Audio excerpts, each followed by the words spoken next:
Меняются аминокислоты в белковых цепях, а мы находимся в состоянии стагнации.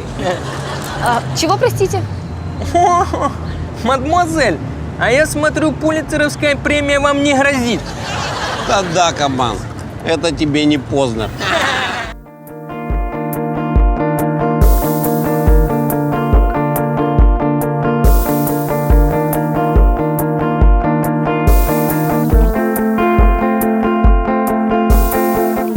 Собирались, когда приезжать в Крым, в Сухуми началась война, и мы такие полубеженцы были, потом мы переехали в Симферополь. Слава богу, единственное, что нам удалось сохранить из того, что у нас было в Сухуми, это автомобиль. Поменяли его на дом, делали ремонт, жили бедно, тяжело, но счастливо. И вот еще одно СМС. Уважаемые пассажиры, самолет Ту-134 садится. У кого есть зарядка от Ту-134, пожалуйста, пройдите в кабину пилота. Я рекордсмен мира по обучению в ВУЗе. Я учился в КИПУ 14 лет. Да, потому что на первом же курсе в мою жизнь пришел КВН, который сильно ударил по учебе.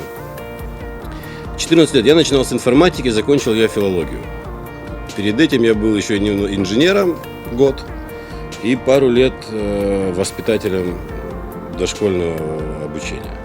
Но я магистр филологии. Магистр, как я себя называю, магистр черной и белой филологии.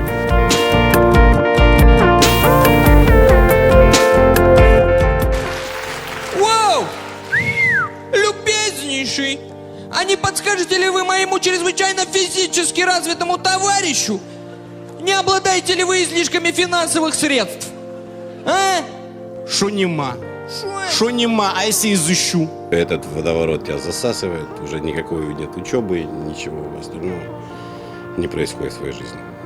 Только КВН, только развлечения, потом, когда начинаются поездки в другие города, это сильно сносит крышу.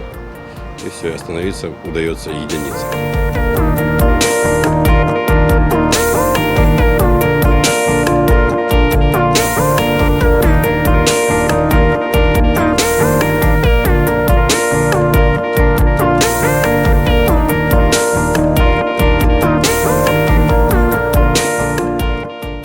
Знаете, пока все было легко, особо ничего не ценилось. А сейчас, конечно, ты понимаешь, что насколько для тебя важна эта местность, особенно для нас лично Семиис. То есть Семиис — это то место, где жила наша родня, все наши предки были имамами в Семиизе. До сих пор стоит дом, в котором они жили, из которого их выселили. И мы знаем, где находится этот дом. И он там есть, там живут какие-то люди, мы не знаем, что там происходит. Самое красивое место в мире, я считаю. В том числе Семиис и Крым.